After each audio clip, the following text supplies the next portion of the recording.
Hey, what are you doing on March 6th and 7th? How about making your way to DX3 in Toronto for a 2-day deep dive into digital marketing, digital advertising, and digital retailing?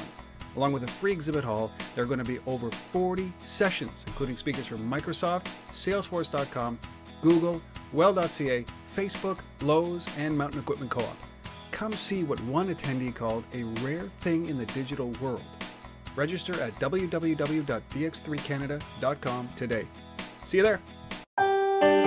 Welcome to This Week in Location-Based Marketing, the most trusted podcast dedicated to the new business of location.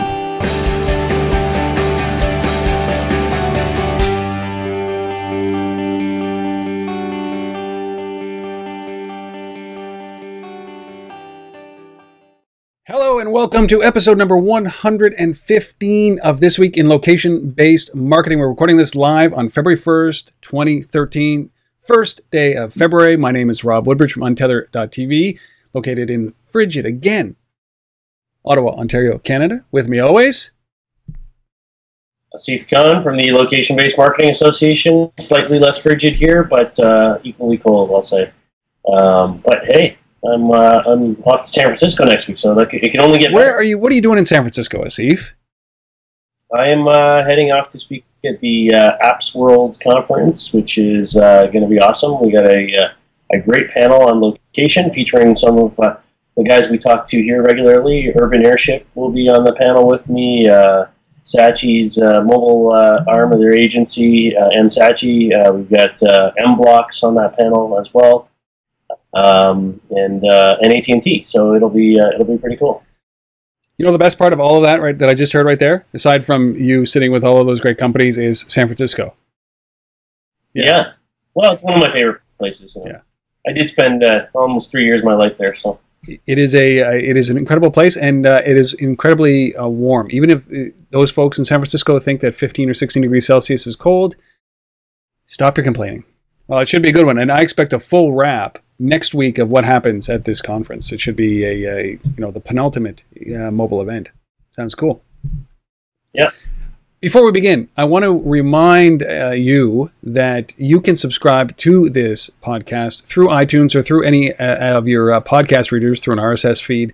But I implore you to do that. It's probably the easiest way to get this. It's the fastest way to get this. You'll never miss an episode. You will have this in your ear every Monday morning, should you choose to subscribe that way. And we really would appreciate it if you can. And if you're in there and you've already listening to this from your headphones because you've subscribed, go into the place where you have actually subscribed from, and please give us a great rating. It helps us, it helps you, it helps us keep doing this, right? So the only thing that we ask, after contributing an hour, taking away an hour of your time every week from all of these stories, is to go and give us a good review in whatever podcast feed or application you use it, and we really appreciate it. Thank you. Please do that. Please do that. That's our plea. What do you say we jump into this? We're going to mix things up a little bit. Last week I was fascinated by an application called Moves. Still fascinated by it. It's like the gamification app. I love it because I'm always trying to outdo the steps that I took last week or yesterday. And I never can because I'm lazy and I'm behind a computer the whole day. You weren't the only one fascinated. I jumped on it as a result of you bringing it to my attention, and then was it yesterday? There was a Twitter message that came out from them saying they were apologizing to everybody because the system was down and they were out buying more servers. So apparently a lot of people were fascinated by it. So there was 23 minutes yesterday where I do not have a reading. So I blame that on the fact that it was my lowest day yesterday. So thank you guys, Moves. And you know what? They could credit us, right? Our audience is an active audience, and hopefully you guys all downloaded it. And we got another one this week, something that Asif pulled up. And we're going to start with this story, which is not really a story. It's a fascination. This app is called Voto.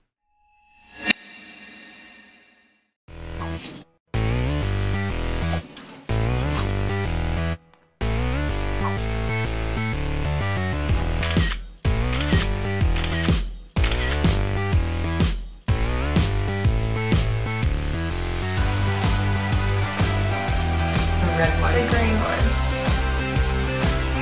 Short one.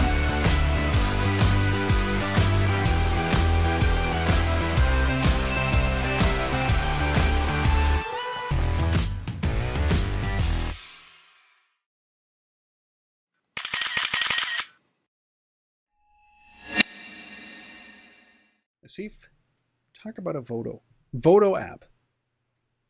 Yeah, it's cool, and it starts as an app. They've released this as an app, and apparently they're bringing this in the form of kiosks, iPad kiosks, and such as well in store.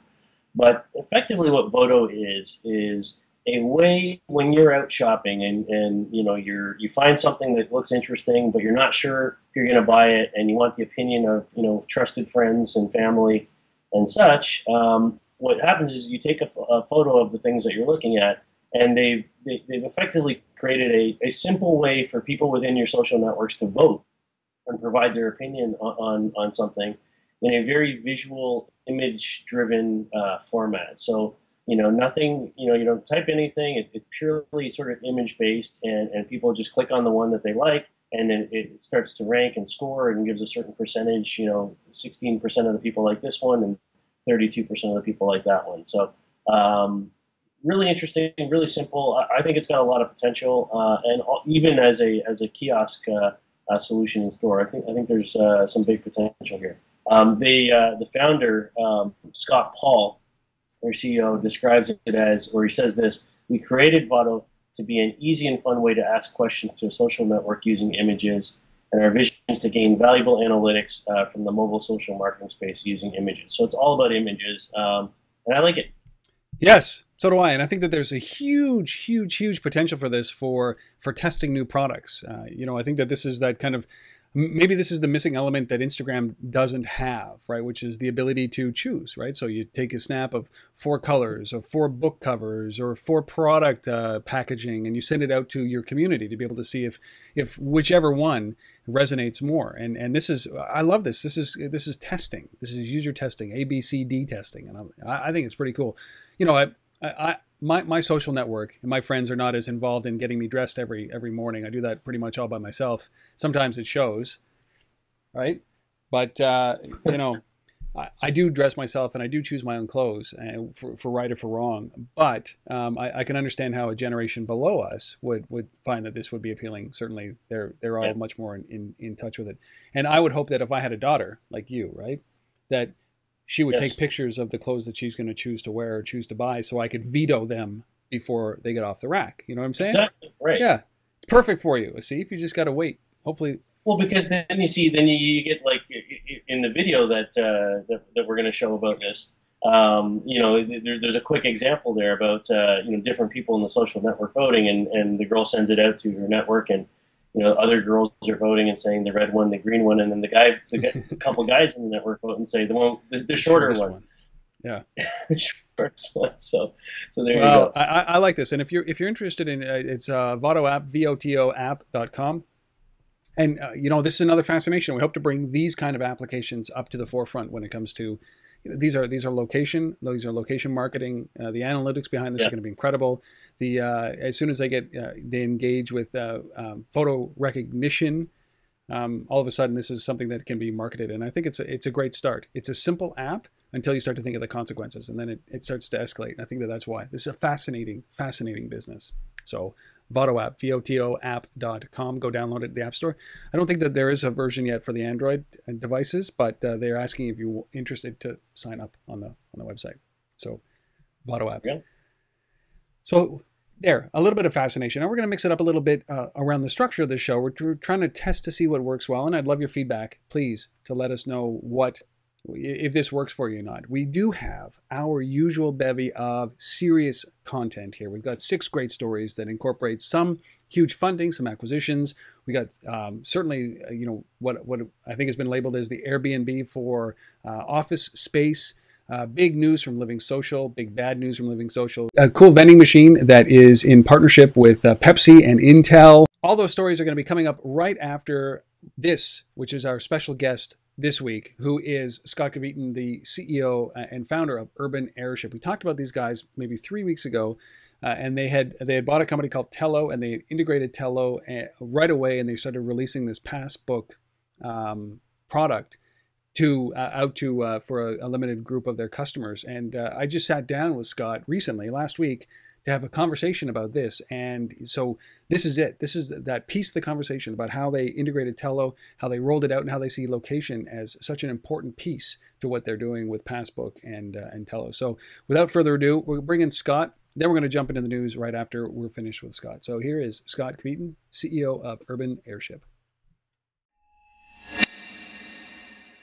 In the last year, what have you seen? What shifted for you guys? From a year ago, messaging, and has anything shifted for you guys in the industry as it's grown?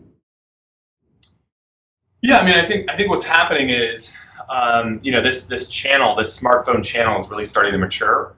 And just like with the web before it, we saw developers come first. They were the early adopters, and we saw a bunch of companies appear during the late '90s and early turn of the century that were very focused on that developer ecosystem. We're no different how we got our start. And if you ask folks today, a lot of them will say, "Oh yeah, Urban Airship, they're those guys who do push for developers." And what we found is that as a channel starts to mature, the marketers show up and they bring their deeper pocketbooks and their insatiable appetite for ROI and being able to understand and engage their audiences. And so we've really made this sort of shift over the last year, and it's just the customers who are showing up. But our goal is really to be able to help our customers drive that lifetime value out of their end users, out of their customers, through engaging and compelling experiences through their mobile devices. And at the core of that is messaging. But there's so many other pieces around that with location and being able to do campaigns that effectively engage these users. And so we think of it more than just apps and messaging. It's how do I, considering every single person on the planet in the next 5 years is going to have one of these in their hands, and it's never going to be more than 3 feet. How can we be the fabric of the industry around messaging for that? And so that's a broad, a really, really big vision for us. And so that was part of the reason why we looked at Tello, because we saw passes as a really great way. They're like mini apps. And it really opened up our audience for us. And again, it's still, once you get that pass on the device, to manage it, you have to use push, right, to update it. And then, of course, there's a location component because you want that pass to appear when the user's in the right place at the right time. And so, we knew Joe Benedato and the Tello crew from True Ventures. We had a mutual investor, and we got to know each other. And it just was a natural fit. I mean, we did the deal really, really quickly. And they've been phenomenal, and having the additional office down in Palo Alto, it's a different talent pool that we can go after too. And we're kind of getting good at these acquisitions, I think. So yeah, acquisitions and then action on the acquisitions, and that's what I love. Is that this is no Apple acquiring Siri and then 2.5 years later rolling it out. Like you guys were obviously working together with Tello, maybe leading into this acquisition, but it was almost like Tello acquisition, bang, product out. You're out now. I mean, I had a great chance to interview Joe when Tello was a different company, before a pivot, right, that brought them into the Passbook.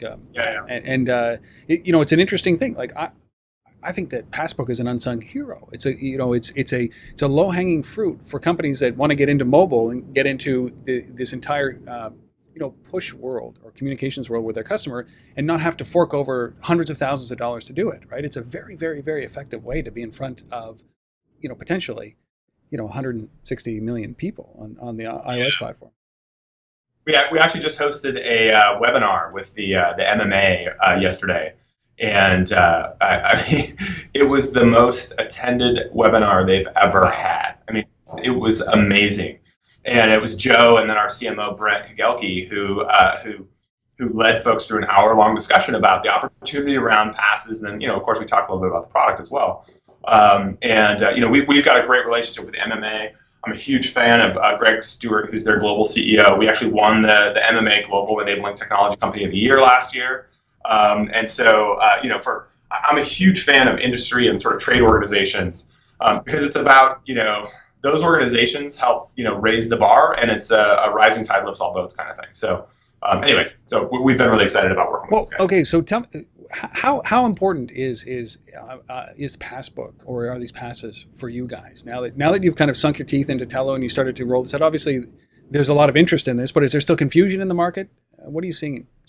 It's when we did the survey on the webinar yesterday, probably about I think there were 15 to 20% of the people were like in process and building products and wanted to see if there was an opportunity to work with folks like us. And then everybody else was sort of gathering information.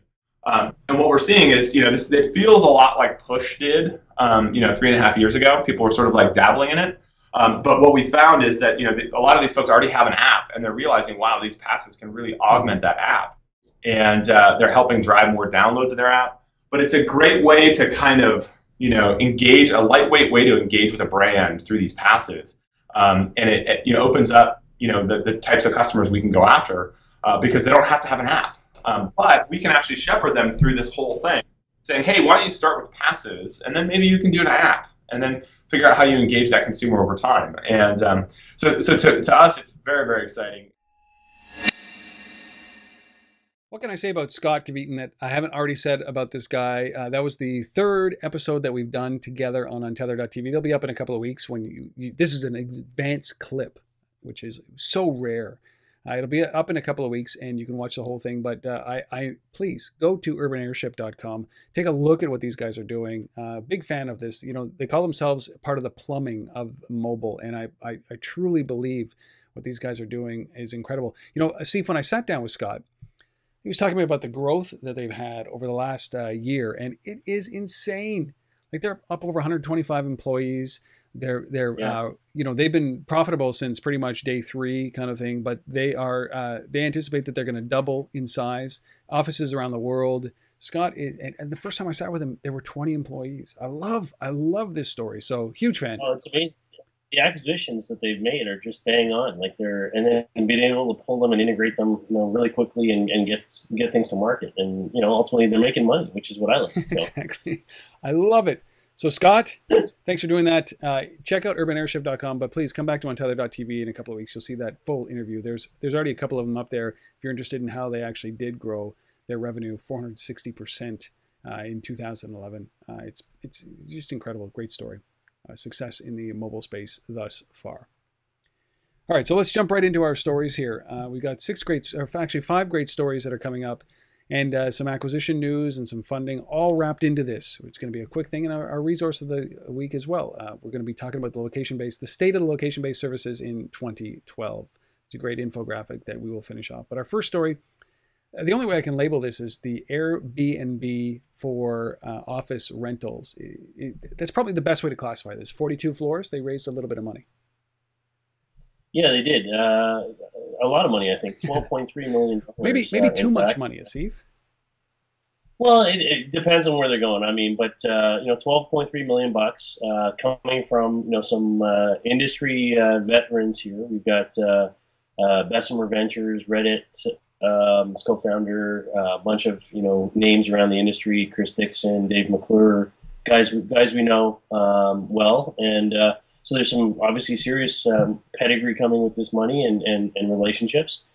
It's an interesting startup. I'm actually surprised that there aren't more players in this space. You mentioned Airbnb, for people effectively renting out their homes to other people. You've got Zwillow, you got Trulia, you got sort of a bunch of guys in this market, but nobody's really gone hard. This is one of the first I've seen with this kind of money behind it that's going after office rental space. And so just trying to take space that's on the market that is vacant right now, and bring it some exposure and find people and bring that marketplace together between people looking for office space and space that's currently sitting empty. So they've got listings in San Francisco, New York, and a few other markets, and they're going from there with $12.3 million to help them out. Yeah, I think it's an incredible idea. Their value add here is that they are not charging, and you think about the implications of this. They're trying to change the business model for leasing and subleasing empty places or places that are about to be empty, and I think it's an interesting model because they're not charging for anything. They have a team of photographers that they say that will descend on your location at the drop of a hat to take photos, beautiful, stunning photos of your place, so that they can get them up online.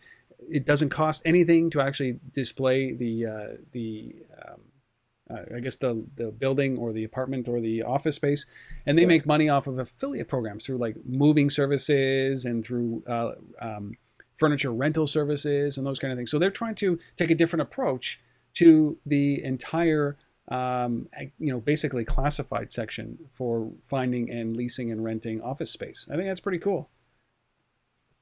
Yeah, I think the business model is interesting. We'll I don't know if it's going to make any money. See whether they can make any money off of it. But obviously, somebody's taking a chance here, especially with Bessemer and the guys around this. But I think it's an untapped market. I think there's opportunity there, to help move properties faster in a more efficient way. And let's see what happens. And they've raised over 17 million total. And this is, we should say, this is a Y Combinator graduate, and yes. A lot of demand outside of their two areas. And I think that's where this money is going towards, obviously, to go and expand beyond these two places, San Francisco and New York, and into an international audience as well. I don't know how hard it would be, although scaling without charging and then having photographers required in order to be able to take great, beautiful photos, that might be a challenge, unless they team up with local colleges or universities, right, and their programs. But still fascinating. You can find more information about these guys. They are at 42floors.com. We were joking, like, just wait, we're gonna do one in Canada here called 43floors.com, right? See? 43. Yeah, I'm all for it. Let's go. 43 floors. Plenty of office space sitting around in this city, I'll tell you that. Yes, there is. Yes. Doesn't stop them from building more, though. No, of course not. Well, I like this model. It's an interesting thing. We'll keep an eye on 42 floors. And if you guys have ever used them, I've never used them. If you've used them, I'd love to hear. Love to hear how it went. Did you find a place?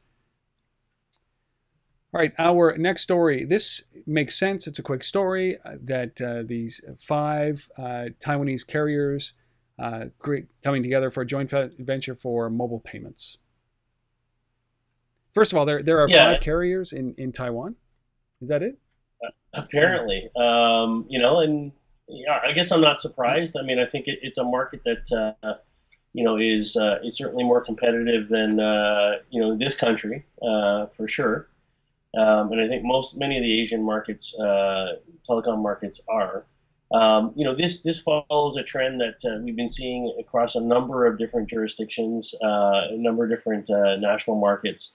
Where the carriers are setting up joint ventures to, sort of aggregate their customer base around an opportunity to provide a mobile payments network initiative, loyalty platform. I mean, we talked last week, or a few weeks ago, I should say, we talked about Weave, which is the UK's version of this.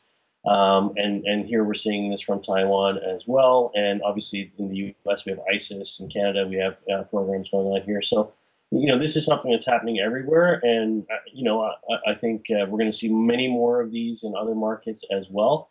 The interesting thing about these things, though, is they have to get approval. The carriers have to get approvals in all cases. Same with Weave did from the government, and part of that approval process means that it's not just the initial carriers, the 5 in this case, that want to put this thing together, but they've mandated that anybody else who wants to join has to be allowed to join after the fact, and they can make investments, they can have equal participation in this. There's no preferential treatment for anybody in this system. So I think that's an interesting angle to look at, especially if somebody who's not in the market right now comes into the market, right, and all of a sudden only wants to play in the payments piece. Well, right, we'll see where that goes. But I like it. I support these kinds of things. I think it's important to have ubiquity across a payments network with as many different subscribers available to you when you're the retailer trying to reach somebody through this. So.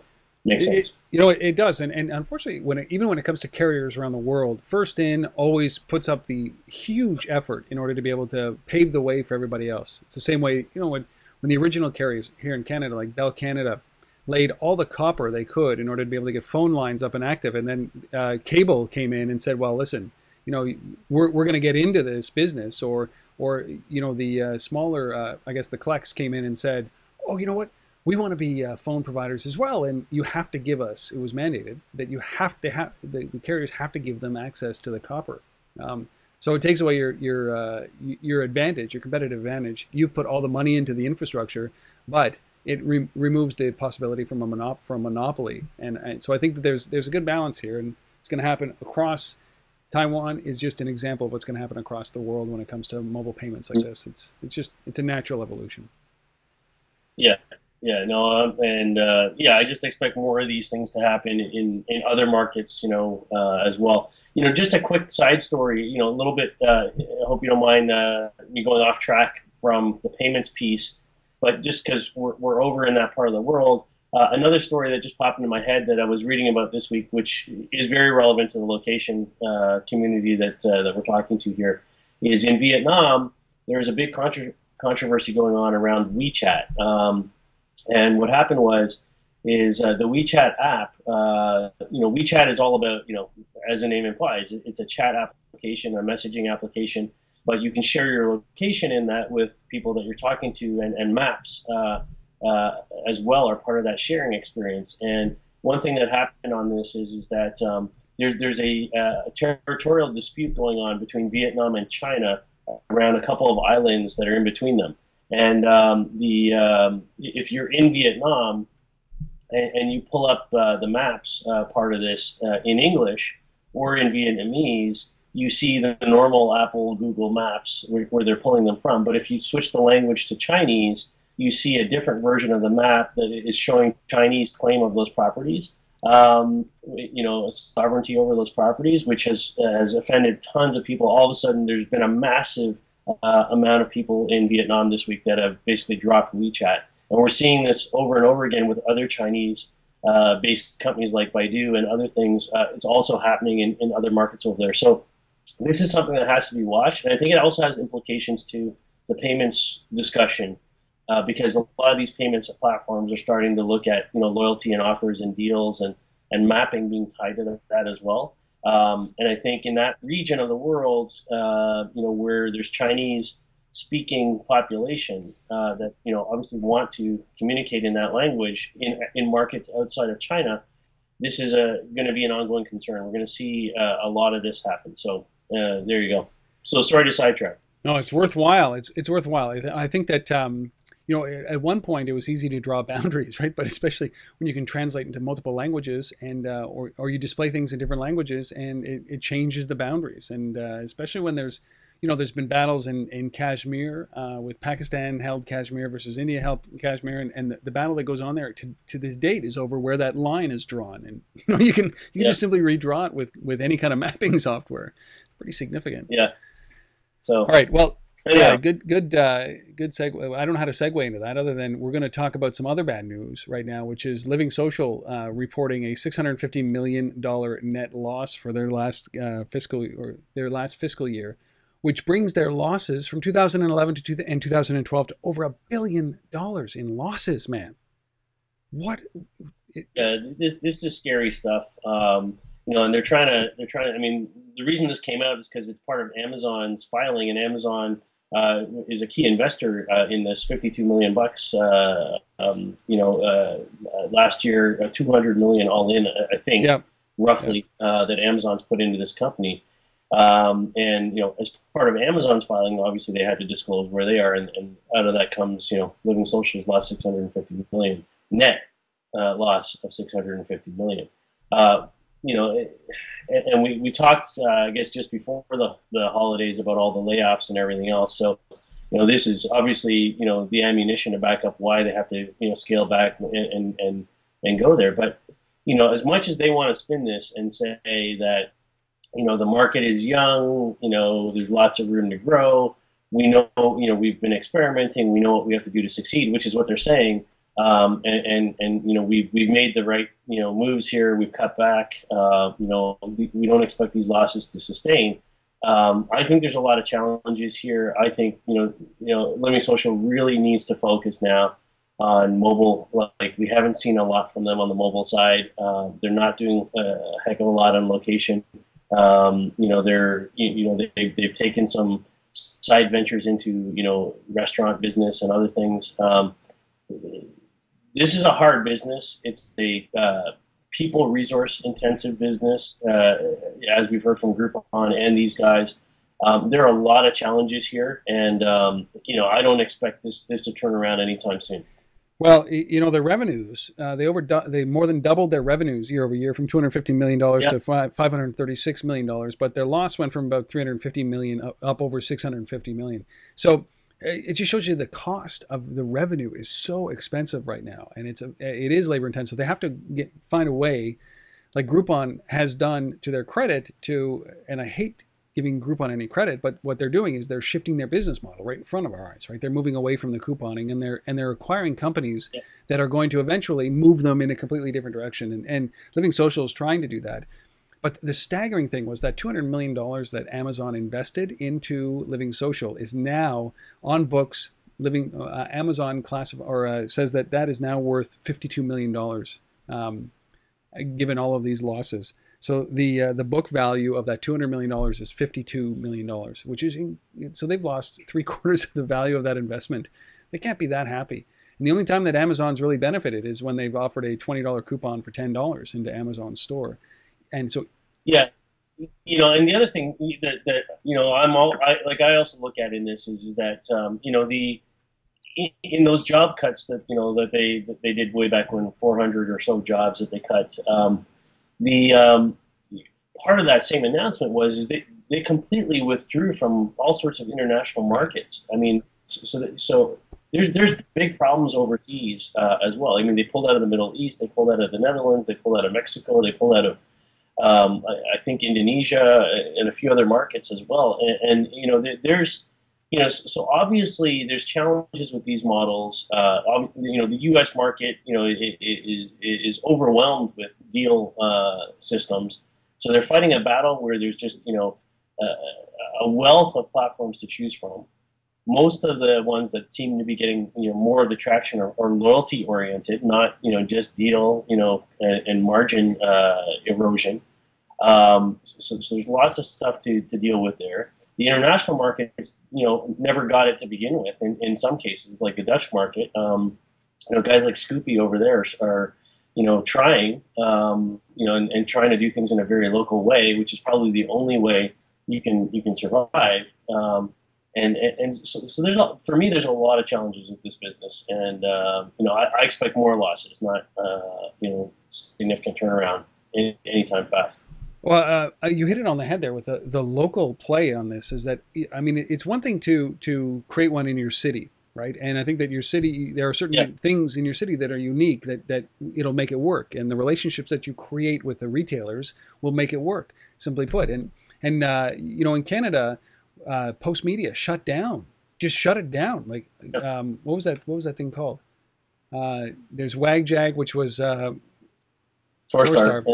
And the Post Media one, they just simply shut it down. Like, it wasn't working, they shut it down, and we haven't seen anything from it. Is that you can't make this work? I don't think you can make this work unless you have high local buy-in, and that's the challenge with these guys. So, LivingSocial, like it's brute force, and that's what it felt like. Even with Groupon, it was brute force.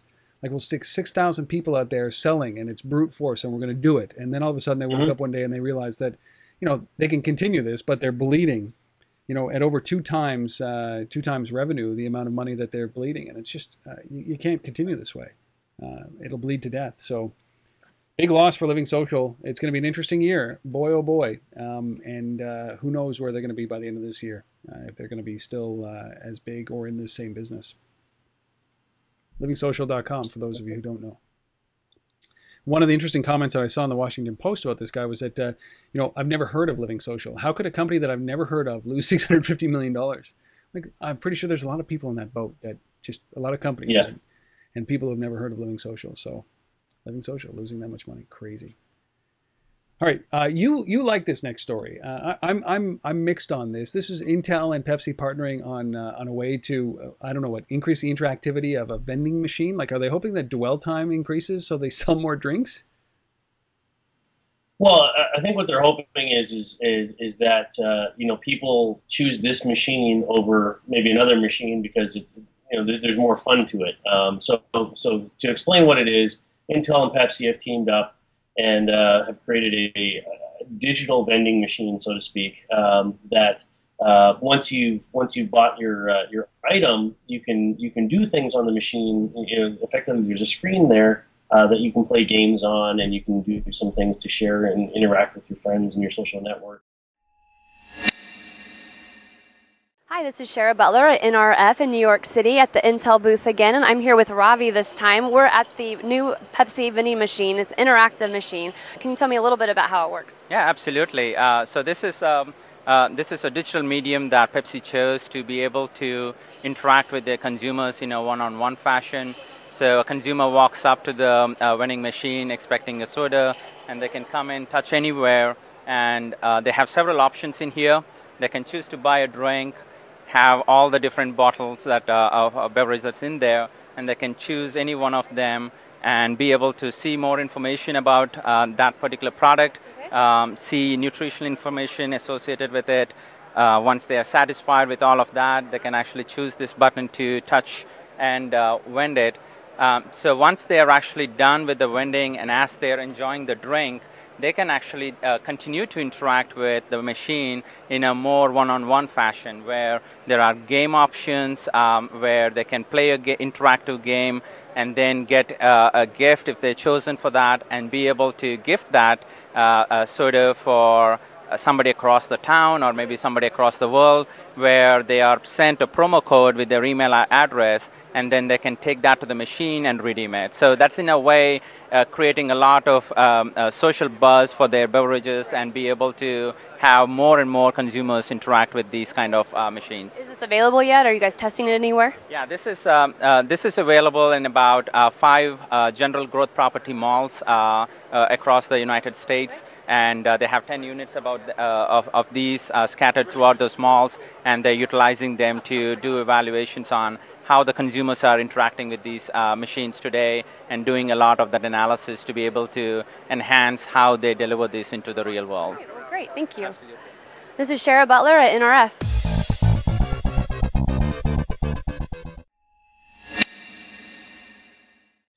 So basically, it is about dwell time. It is about sort of increasing the engagement with the customer by creating some fun around it. What for me the big issue here, and we were talking about this beforehand, the big piece here that's missing for me is there's no connectivity whatsoever between this machine and the mobile device in the pocket of the user that comes up to buy a Pepsi.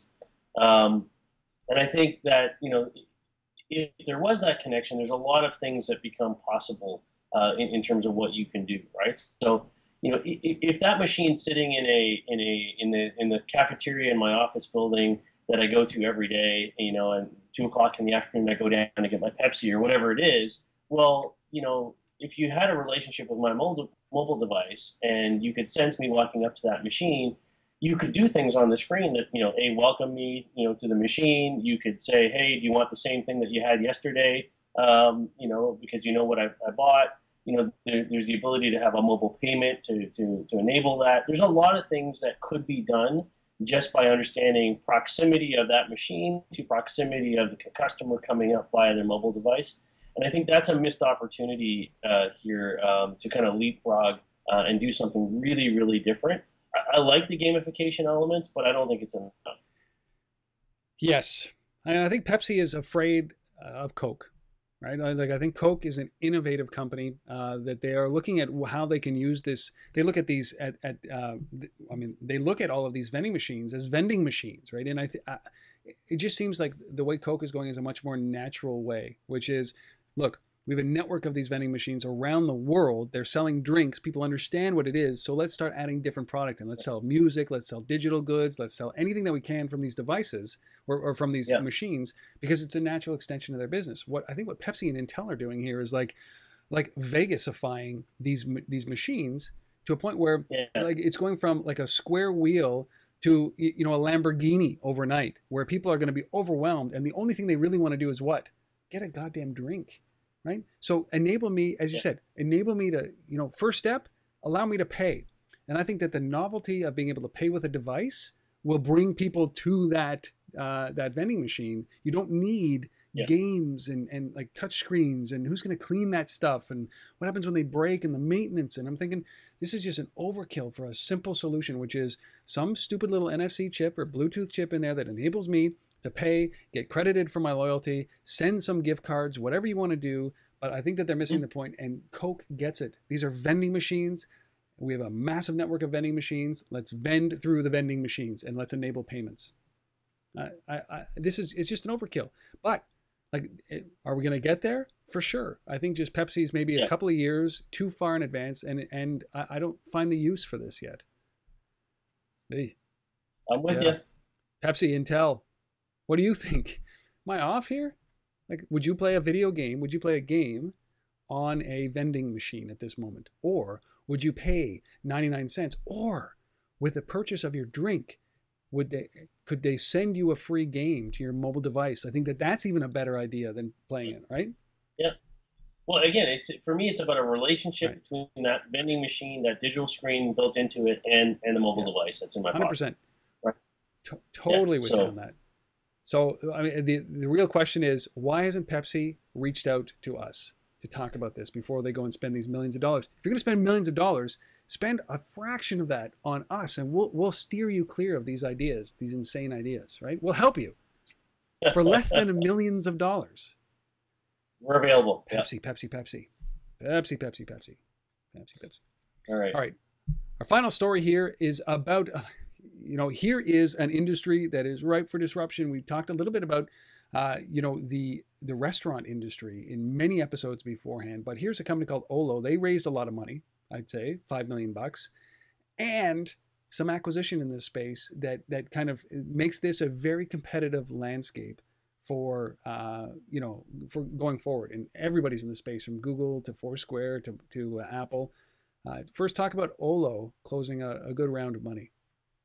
And what is Olo? Yeah, this is great. So this is their second round, Series B, $5 million. They had raised 8.75 before. The bulk of this is coming from existing investors, David Frankel, RRE Ventures, and Core Capital Partners. But one of the significant things about this round is one of the investors is PayPal. And obviously, to an outsider, that might be a bit of a shock, because PayPal has its own mobile payments platform, right?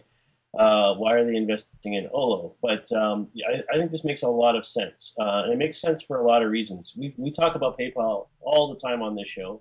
Everybody who watches us regularly knows I'm a huge PayPal fan, and think that they're the absolute company to watch around mobile and location and all things there. But here's why this makes sense to me. It makes sense because PayPal, obviously has their Here network to compete with Square. They have their relationship with NCR that we talked about recently, which is huge and gets them into all sorts of businesses. They've been testing integration directly at retail. They launched a program with Home Depot not too long ago in all their stores, and now they've got 23 different retailers, 18,000 stores that are at point of sale enabled for PayPal, with a whole bunch of major retail chains. But that's retail. And what PayPal doesn't have a good footprint in is the restaurant business. And so here comes Olo, and who's doing really well in getting restaurants on board, because they're all about mobile ordering of food.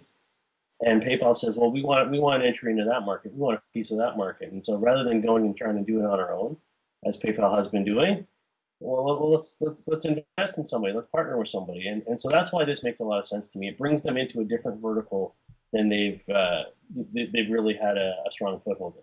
Well, it's an incredible thing. And just so that everybody, that we realize here, is that so far this year, PayPal is kicking Amazon's ass, right? They've had a $150 million write-down on their investment into LivingSocial. And look, that's what Amazon did. And PayPal just seems to be accelerating and getting all the right pieces in place. So I tip my hat to you, Asif. Yes, PayPal. So Olo has 2.5. Amazon's not going anywhere. What's that? I said Amazon's not going anywhere. They're not. So. They're still one of the greatest companies ever on the planet. And Bezos will be the ruler of the planet. You know that. They have Olo has 2.25 million users. That's up from 1 million just a year ago. So they've more than doubled their user base. They released a Five Guys Burgers app, and that app has been downloaded 650,000 times. And for me, this is one of these apps that the biggest feature is this: the mobile ordering capabilities that allow me to order my stuff, pay for it from my device, and say like I want to pick it up at 6:15, right? So I can pre-order, and then it'll be ready when I get there at 6:15 instead of waiting in line with screaming kids and all those kind of things. I love this. I love it. I think that the convenience, you find a pain like that, you solve that pain, you solve it for the restaurants as well, and then you've got the clout of PayPal coming in there. I mean, these guys are in 3,000 restaurants right now. This is one of these. It's going to be a hotly contested industry going forward. This payment space for restaurants is going to be awesome. PayPal's right in the middle of that with Olo. Love it. Love it. What else do I have to say about that? Nothing. Yeah, not much. But, in a quasi-related story, just to kind of smash things together, another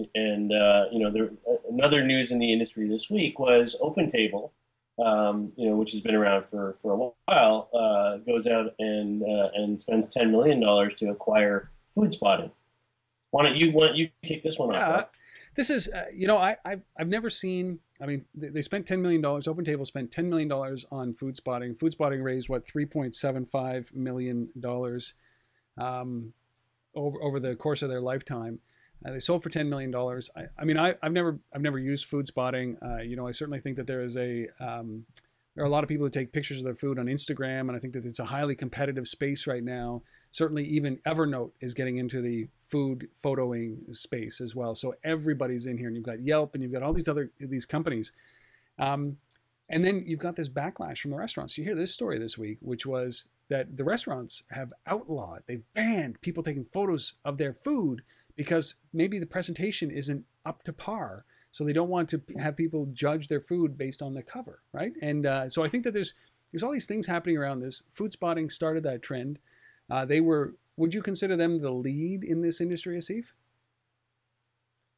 Around food images? Yeah, I would say so. I mean, I think they've been at it for a good amount of time. Obviously they've built up a significant user base. The challenge for them obviously has been how do you actually make money from that, but apparently, as Instagram's proven, you can do things with photos and sell for some crazy valuation. Yeah, but they had 3.6 million users, right? Yeah. And they sold for $10 million in cash, which I love.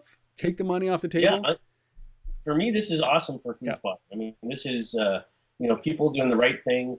The offer came, they took it. They didn't try and hang on. They didn't pull a group on and say, no, we can do this better on our own. They took the money. Alexa, who's the founder, is going on and working with Opentable for at least for the next little while. And I think this is a good deal. I think this is a good relationship. I think for Opentable and for FoodSpotting. And I also see the value in this for Opentable. I mean, Opentable's needs to get a little bit more social, needs to get a little bit more kind of connected with the consumer around the stuff that they're ordering. And so I think a product like FoodSpotting makes sense. Yeah, it does, and it fits well into obviously what Opentable wants to do, which is in discovery as well for consumers. FoodSpotting had 3.6 million downloads, 2 million active uses per month. So it's not active users, that's engagements. 2 million engagements per month. So if you did the math on this, it's roughly $3 a download is what they sold for. And I got to commend them that they didn't ask for 20 or 30 or 80 or $1 billion, and they didn't hold out and bought it. They took the money and ran. And they're actually saying that Opentable is saying that FoodSpotting will stay as an independent app. They're not going to shut it down. They're not going to at this point. So I like that. But the founder is moving over to Opentable to help in the creative side. But this is great because FoodSpotting, they must have realized, look, it's a competitive space. Opentable has the reach that we can leverage in order to be able to get FoodSpotting into more places, more users, more food. And then I like this just because they took the money. God love them. They realized that they couldn't find, there's no other way to make money. And so they took it, and I like it. So That Olo closed $5 million, which I love, and FoodSpotting took the money and ran cash. $10 million in cash from Opentable. Cash. I like it. I mean, yeah, good for them. Good for them. Those are the stories. If your story is not in there, why not? Come on. If you've raised some money, if you fit into any category in the location-based marketing space, you should have submitted your news to us. Reach out, Rob at Untitled.tv or Steve at LBMA.com. We will feature your story. I'm talking to you right now, right into your ear. I'm talking to you. If you've got a story, we'd love to hear it. Thank you. Rob at Untethered.tv and Steve at LBMA.com.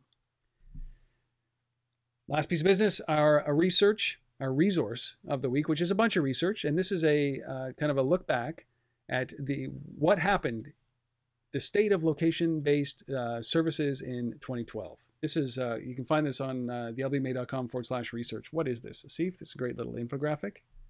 It's a little infographic that kind of looks at a bunch of numbers that kind of look at the growth of location-based services from a few different aspects. So, they're looking at how many businesses are on Foursquare, engagement in terms of how many, people are willing to receive location-based offers, the impact on digital signage. There's a few great quotes in here from some industry players. And they pulled data together basically from a number of sources. Pew Internet Research, report that we did with PricewaterhouseCoopers up here in Canada on retail, Arbitron data as well. So there's some good data in here.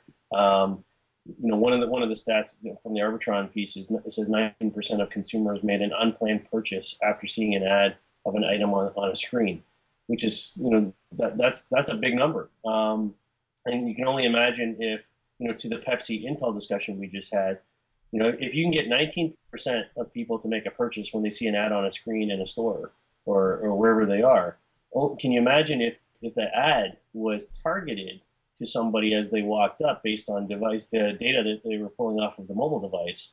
That number is going to be way over 19%. So it's interesting stuff. So anyhow, take a look at it. LBMA.com/research. It is there. It just shows you that the mobile device is the conduit to the next generation of impulse buys, right? The bubble gums and the chocolate bars that are at the checkout counters of every grocery store or every store. Yep. Those are impulse buys, right? That's why they put everything up there in a nice package. It sells for a specific price, and that is what mobile can do for your business and location can do for your business done right. 19% just by accident, so to speak, and impulse buys. God love it.